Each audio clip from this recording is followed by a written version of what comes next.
Welcome to the Emancipated Mind Show. My name is Anneshia Freeman. I'm also known as the locksmith because I make keys for locks in the mind. I'm an award-winning master-level therapist, and I also have an MBA. I'm the creator of a cognitive restructuring program entitled The Lies That Bind. This show exposes and challenges dysfunctional unconscious beliefs that cause people to engage in self-defeating behaviors repeatedly despite the consequences. This show is streamed live via Facebook and YouTube every Thursday from 7 o'clock p.m. to 7:45 p.m. Eastern Standard Time. Again, welcome to the Emancipated Mind Show. Hello, my name is Anneshia Freeman. I'm also known as the locksmith because I make keys for locks in the mind. Welcome to episode number 7 of my show, The Emancipated Mind. Today, we're going to talk about perfectionism. So I introduced myself in the opening video, but I'll share a little more information about myself. I'm a master's level therapist. My specialty is cognitive restructuring, meaning I expose and challenge dysfunctional unconscious beliefs that cause people to engage in the same self-defeating behaviors repeatedly despite the consequences. I talk about problematic areas in people's personal lives and in their professional lives.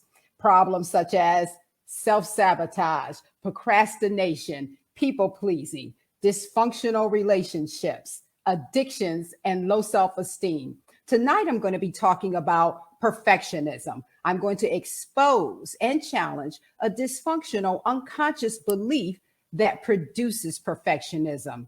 Now, there's lots of dysfunctional beliefs under the umbrella of perfectionism, but I'm going to talk about one tonight.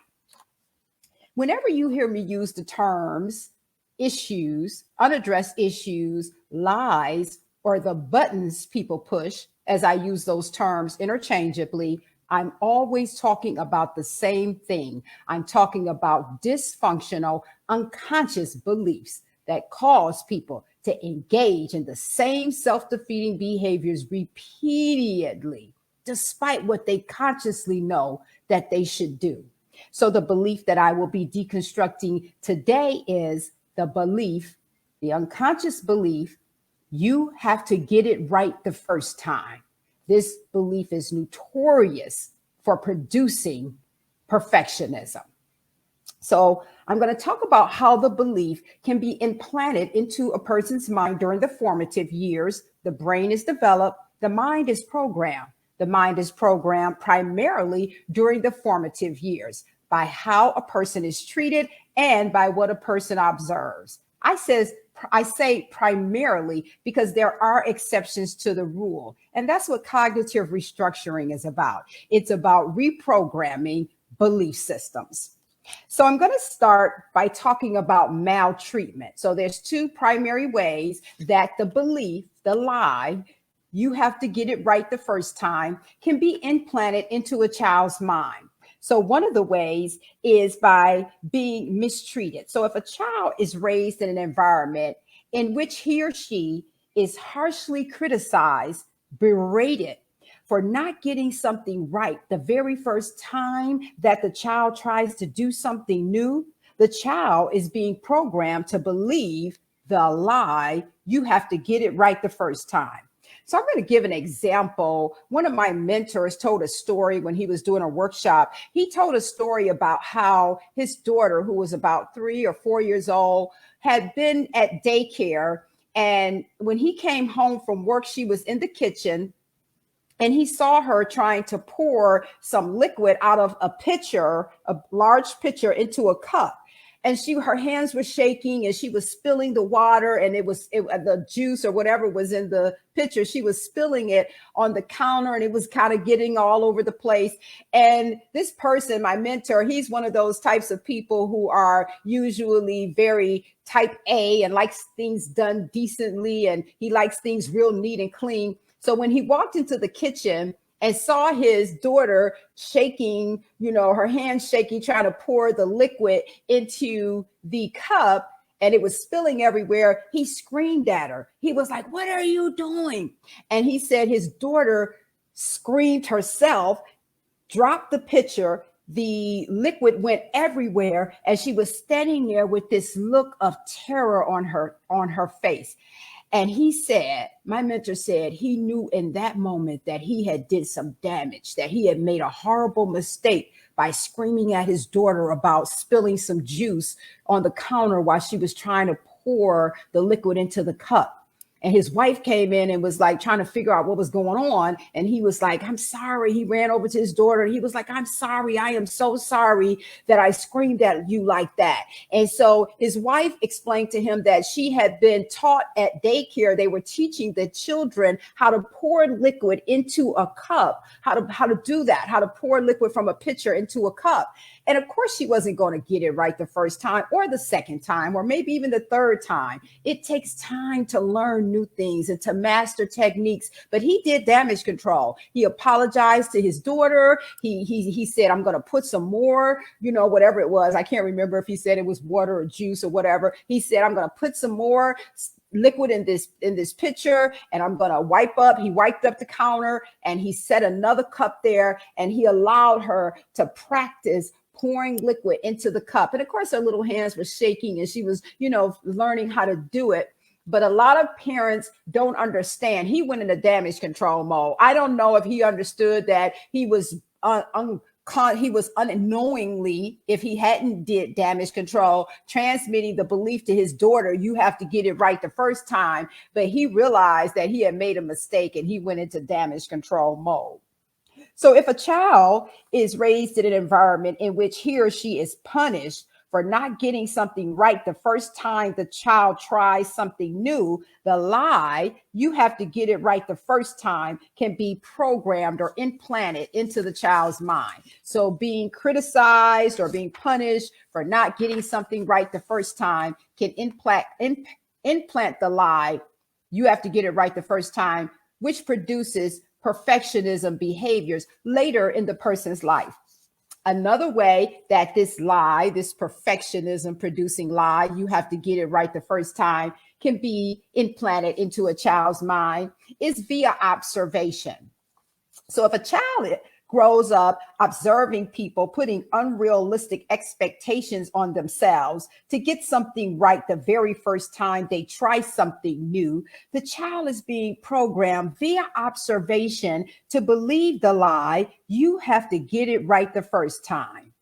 If the child observes someone harshly criticizing other people for not getting something right the first time they try something new, the lie, "You have to get it right the first time," can also be implanted in that manner. So now I'm going to talk about how this belief, this dysfunctional belief, can affect a person in their adult life. Now, as I said, we're talking about the problematic behavior of perfectionism, and we're talking about the root cause, one of the root causes of perfectionism, which is this culprit here, this unconscious belief, this lie, "You have to get it right the first time." So one way that the lie affects people is it produces anxiety. So people spend a lot of time worrying about having perfect execution the very first time they try something new, when they struggle with this unconscious belief, because the belief tells them, "Hey, you have to get it right the first time."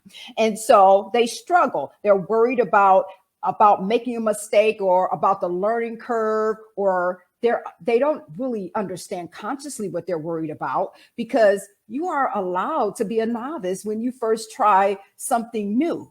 But the unconscious belief says, "No, you're not. You're not allowed to be a novice. You have to get it right the first time. So there's a lot of anxiety that people experience when they're thinking, even thinking about trying to do something new. Another way that this unconscious belief affects people is it produces analysis paralysis. So a lot of times people get stuck. They have these ideals for launching something new. Like, let's say they want to launch a product or a new service, or they want to write a book or something. They want to start a new business, or they want to start a new program, or even they may want to do something like start a new exercise routine or something in their personal life. But this belief, you have to get it right the first time, will have a person overthinking, the analysis paralysis dilemma. That's what I call it. So now I'm going to show a 3-minute video. It's about 3 minutes and 16 seconds. That's an excerpt from an electronic training that I conducted, or I recorded a while back, where I really deconstruct several beliefs that cause perfectionism. And this clip, I'm actually talking about this lie. You have to get it right the first time. And I'm talking about analysis paralysis. So I see we have someone watching. Welcome. This is the Emancipated Mind Show. My name is Anneshia Freeman. Feel free to drop a comment. I can see your comments. I'm getting ready to show a short video clip from a training where I talk about the lie. You have to get it right the first time, and how it produces analysis paralysis. And so I'm going to show the clip now, and then I'll be back. So this belief produces analysis paralysis, and I have an example here that I'm going to take you through. So I've used different examples to help people understand the impact of this belief. You have to get it right the first time on a person's life. So the first impact is it produces analysis paralysis. So here's an example. Let's say a person is thinking about writing a book and they're torn about the topic. They're not sure what the topic is. So they think about it for a year. Remember, they have to do it. They have to get it right the first time. So this is a major decision, the topic. So they finally settle on a topic.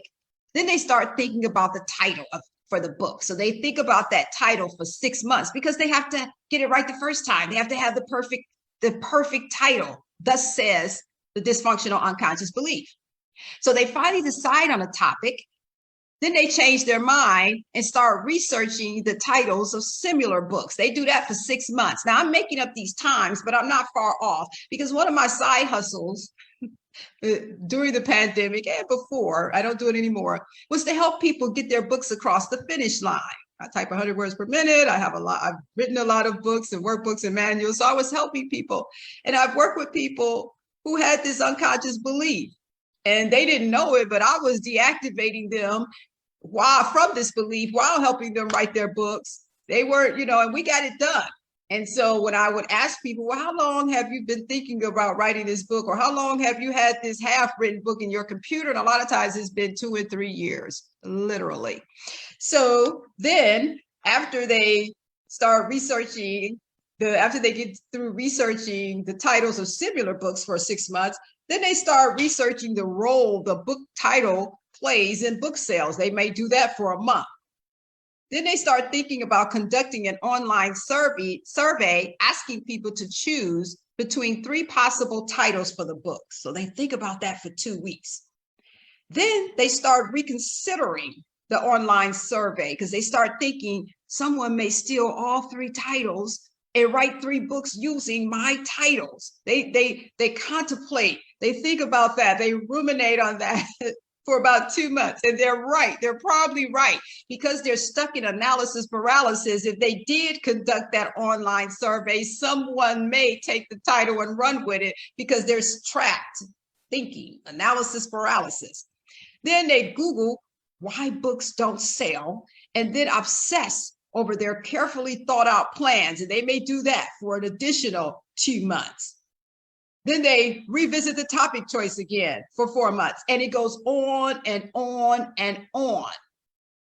So when I was helping those people get their books across the finish line, I was able to help one gentleman get his book across the finish line in 1 month that he had been doing the analysis paralysis with. All right, so that was just a short excerpt from an hour and a half a training that I do where I deconstruct several dysfunctional unconscious beliefs that produce perfectionism. At the end of this particular show, I will give you information if you're interested in watching the full video where I deconstruct those perfectionism beliefs. But for those who are just joining us, I'm talking about perfectionism tonight. And I'm exposing and challenging a dysfunctional unconscious belief, also known as a lie, that produces perfectionism. And the lie is you have to get it right the first time. And you most certainly do not have to get it right the first time. So we talked about how this lie produces anxiety. And I just showed you a clip about from a video about how the lie produces analysis paralysis.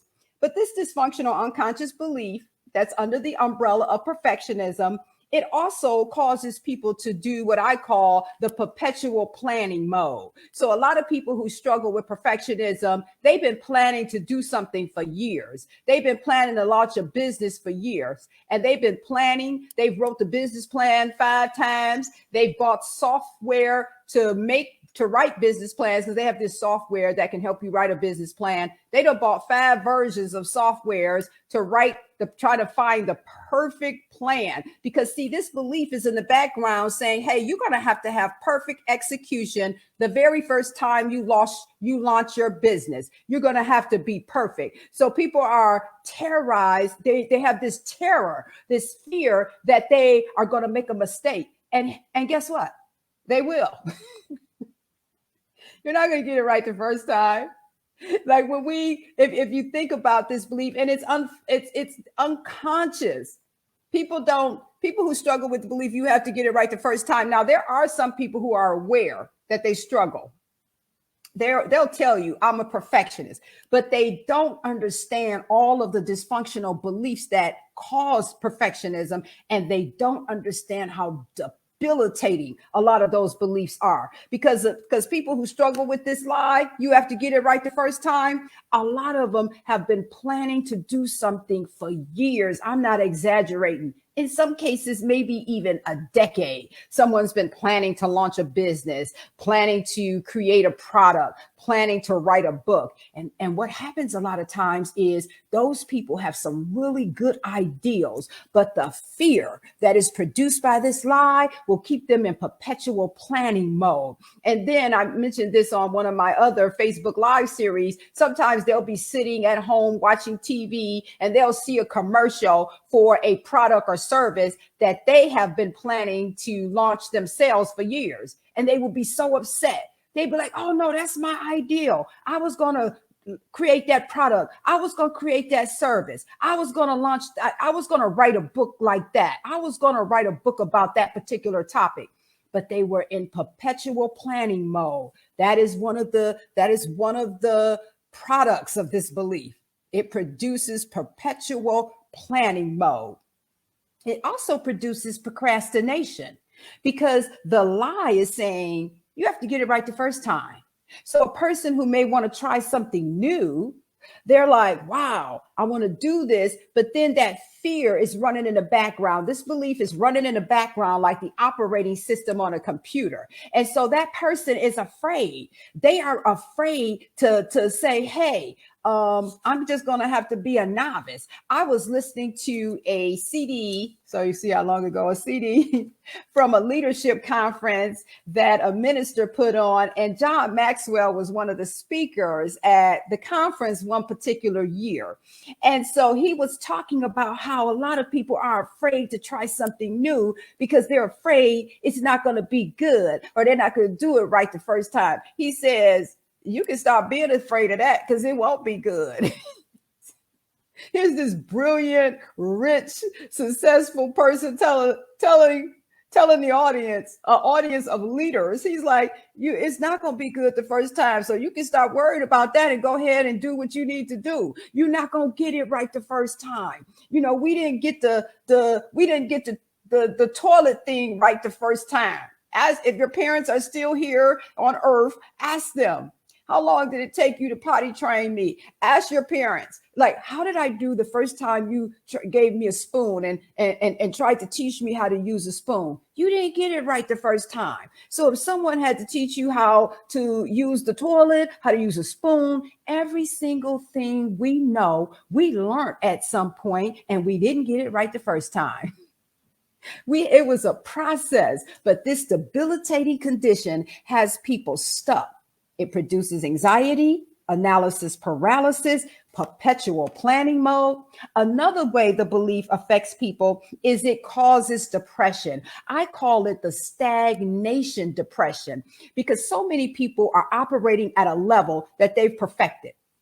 Meaning that even with this belief, there's some things you're just going to have to do because you have to work, you have to live. So there's some things you're going to have to do, and you're going to have to start as a novice, and eventually you'll learn how to do them. But so many people were tormented by this lie while they learned to do what they know how to do, that now the next level or a new opportunity that presents itself, they won't avail themselves of that opportunity because they remember the torment that they experienced learning what they already know. So they'll stay stuck at a certain level. A lot of people stay stuck at a certain job that they don't like, but they've mastered the job. They can do it with their eyes closed. So they don't feel the trigger. You have to get it right the first time because they get it right because they've been doing it for 25 years. After 25 years, you're probably doing it right. But there's a new opportunity. Someone just posted a job for another position in the company, and a part of them wants to apply for the promotion. But this culprit, this lie, you have to get it right the first time, is doing worst case scenarios in their mind, telling them how much time it's going to take and how they're going to fail and what people are going to think or what people are going to say. And if you look at my cognitive restructuring card, I have little feeling words around the lie. And so this is just examples of how the lie make people feel. The lie, you have to get it right the first time. It makes people feel panicky, reluctant. And that's what I'm talking about, that stagnation depression. Reluctant to go after new opportunities, to try new things, because their fear is valid. You won't get it right the first time, but guess what? You don't have to. But the lie tells them they have to get it right the first time. And then if they do push past the fear and the lie and try something new, then the lie, and they don't get it right the first time because they're a novice. They're going to be in a novice state. They're going to be in the learning curve. The lie will make them feel inadequate. The lie will make them feel, hey, I told you. The lie will be like, I told you not to try it. I told you not to try that new thing. But it's nothing wrong. There's nothing wrong. They're just a novice. And so another feeling is indignant. So a lot of people feel indignant because other people are progressing, trying new opportunities, failing and learning and laughing it off. And they feel indignant that they are not able to do certain things. They also feel provoked and a lot of times jealous of other people who are progressing. And the only reason the other people are progressing in a lot of cases is because they don't have a fear of failure. They understand that mistakes are a part of the learning process. But this culprit here, it causes depression because a lot of people are stagnant, because they're afraid to go to the next level, because they're afraid of that learning curve. Another way this lie affects people, and I mentioned it briefly a minute ago, is that it produces envy. Because a lot of people get jealous of others who are progressing, and they're progressing because they're not afraid of the learning curve. They're not afraid, of making mistakes. So they watch all these other people progressing and doing things. And a lot of times they're watching people who may not have the gifting that they have, but the lie is blocking the gift. There's a lot of gifted people sitting at home watching other people on social media doing things that they have the potential to do, but they're afraid to try something new. They're afraid to go live. They're afraid of coming up with a Facebook series that maybe is not popular. They're afraid of launching a book and only selling 3 copies. They're afraid of certain things. And I want to make this point. I read a book.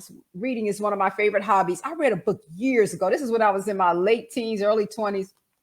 And I read this novel and it was phenomenal. Other people at my job, I was a medical secretary at the time. Other people who worked at the clinic they told me about this book. We were a group of us that liked to read.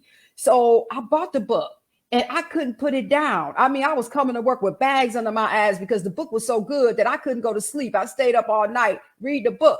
So then they had a sequel to that book and I bought the sequel and it was just as good as the book I had read. I couldn't put that book down. So I'm like, this author is phenomenal. And so I went to one of those big giant bookstores that have all the different, rows and rows, and they even have different levels of book, they have 2 or 3 levels at the bookstore. You can go upstairs and look at books. So I asked someone to show me where to find this particular author's books. So I went and I'm looking and she had a whole bunch of books that she had written over the years. So I picked a few of them. I'm like, yeah, I'm going to get several of these. This woman is phenomenal.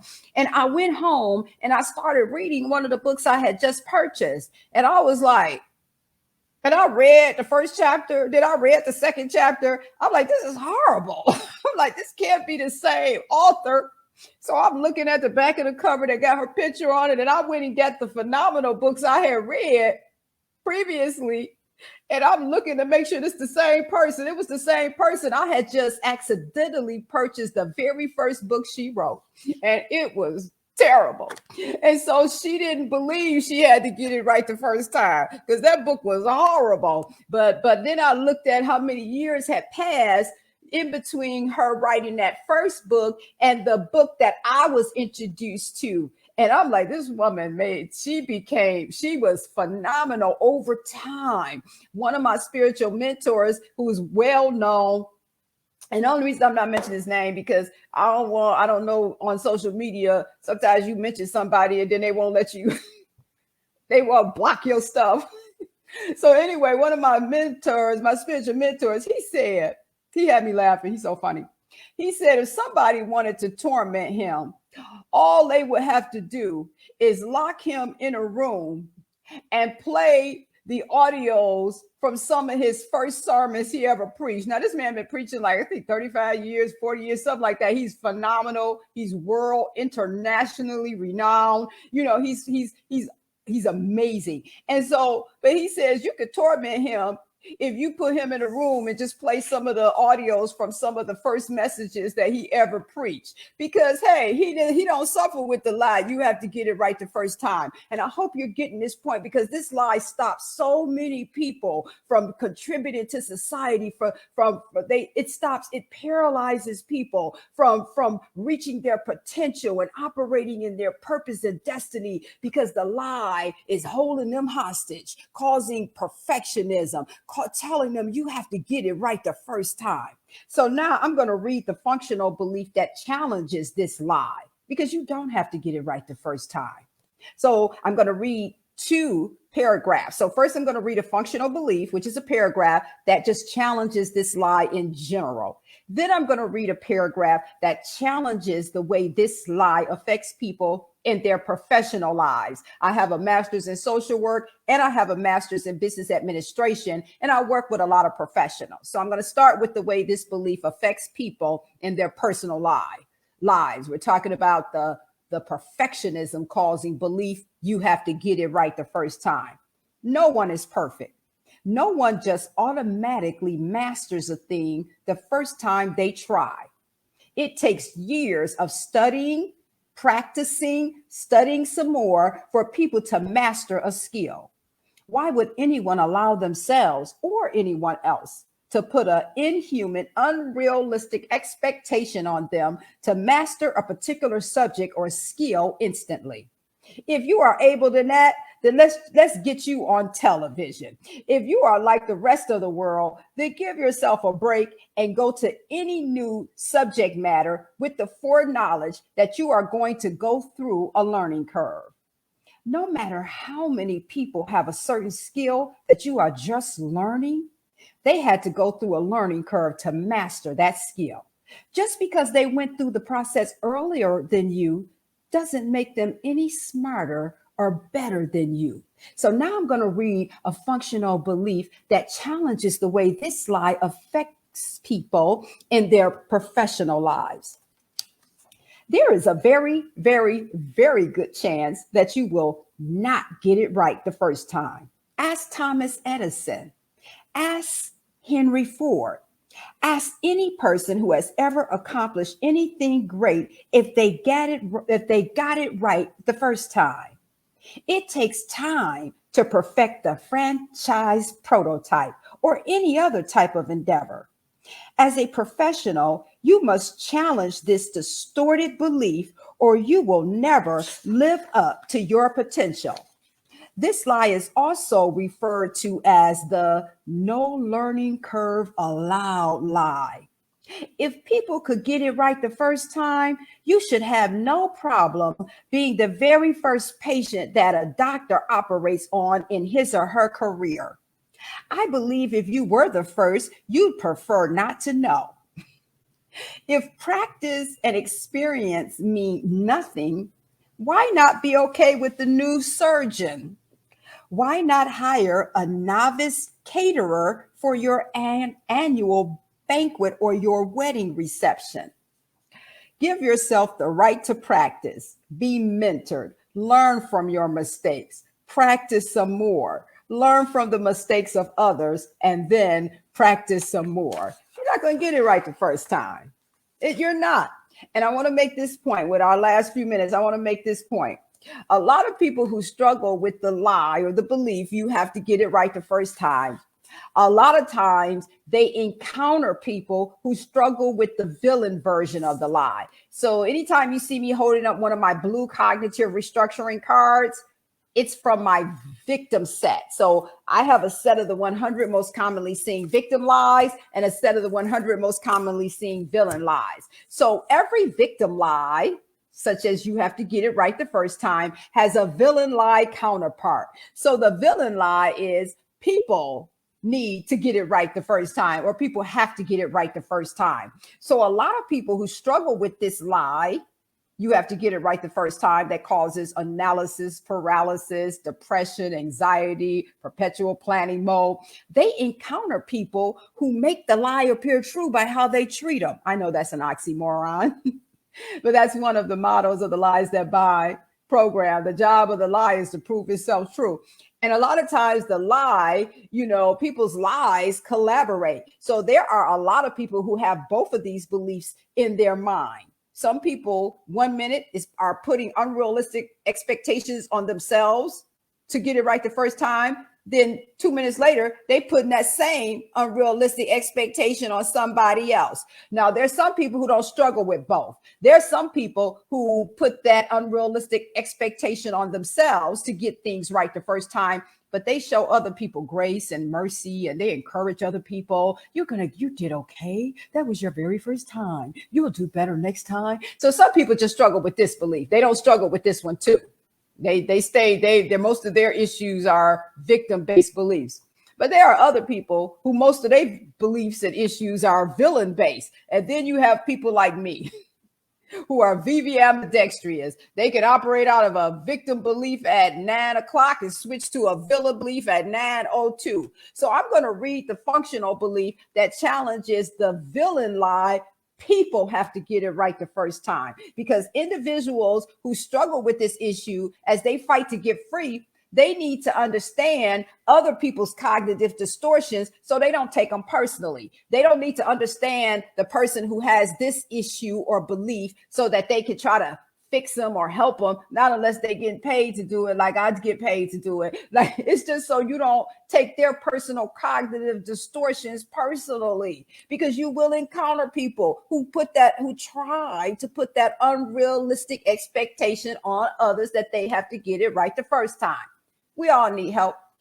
People that got the blue cards and the red cards, we both need help. So I'm going to read the functional belief that challenges the lie. People have to get it right the first time. No one is perfect, and no one just automatically masters a thing the first time he or she tries to do it. It takes years of studying, practicing, and studying some more for people to master a subject.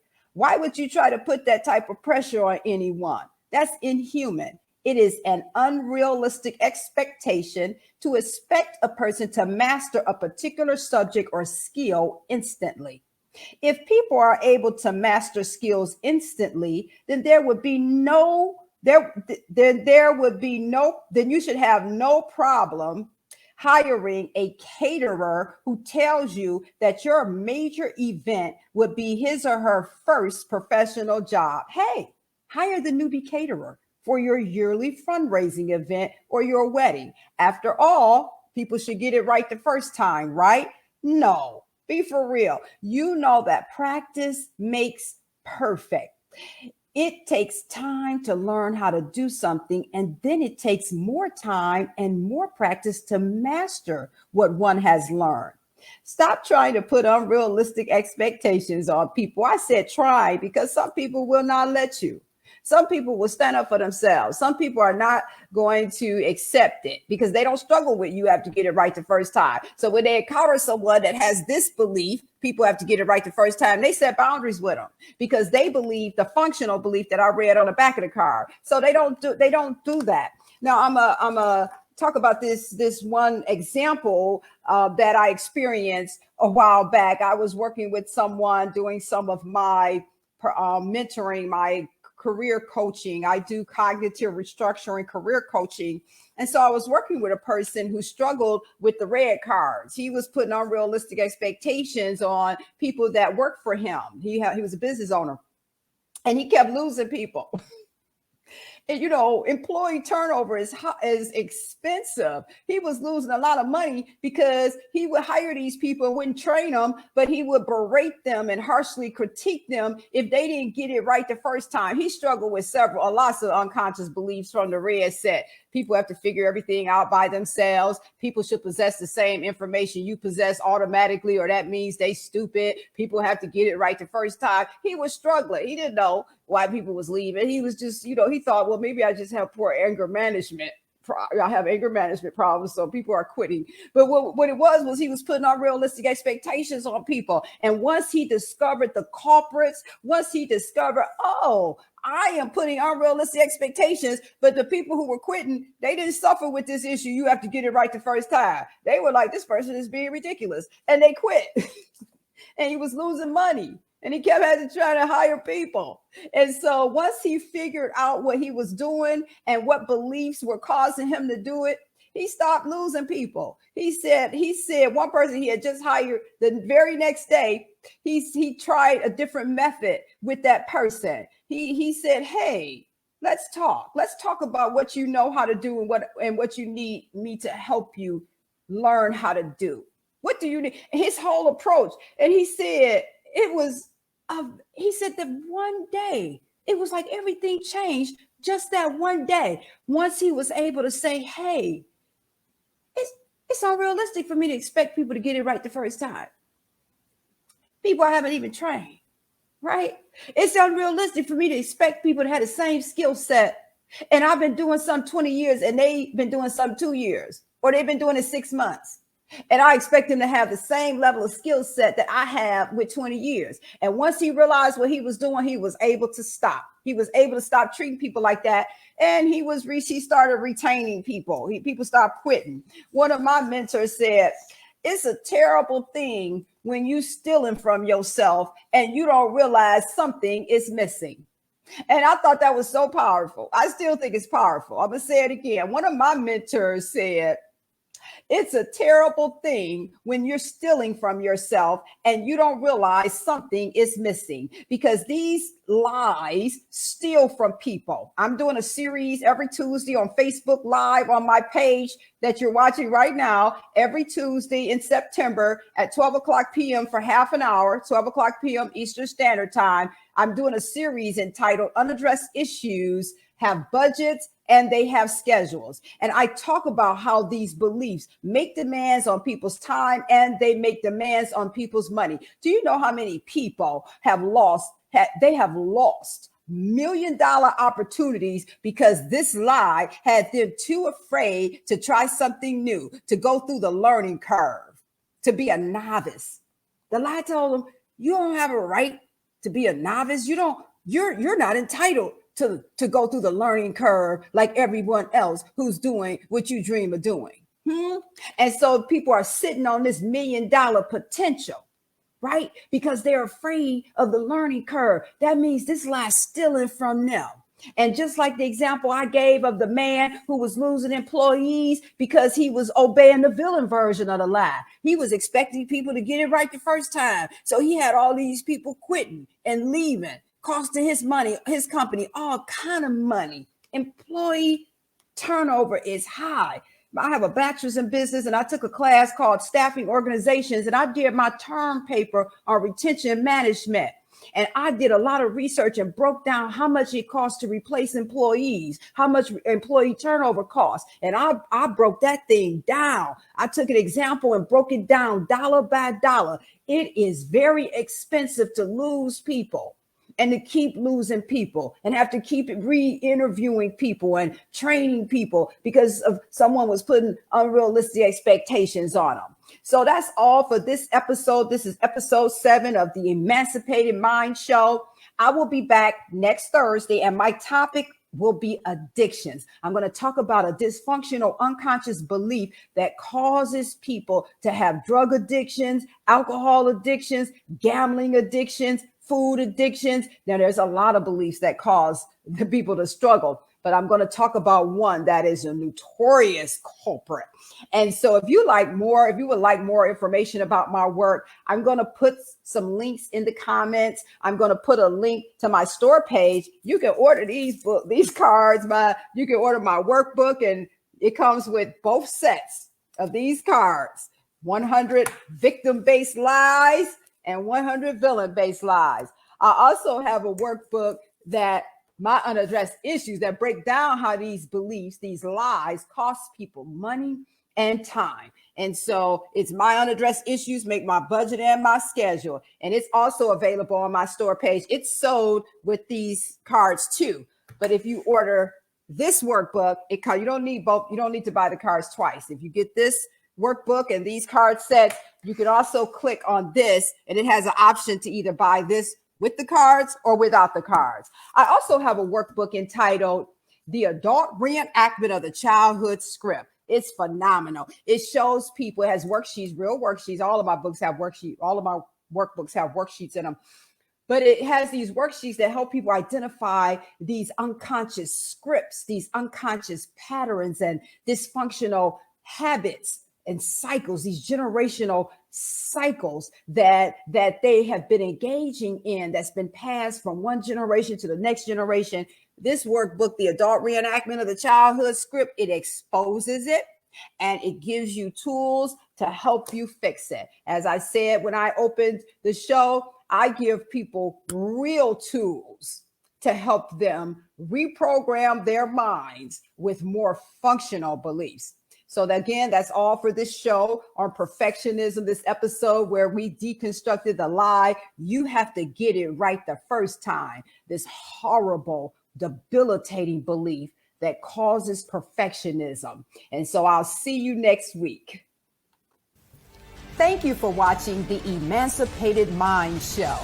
Join me every week live on Facebook and YouTube on Thursdays from 7 o'clock p.m. to 7:45 p.m. Eastern Standard Time.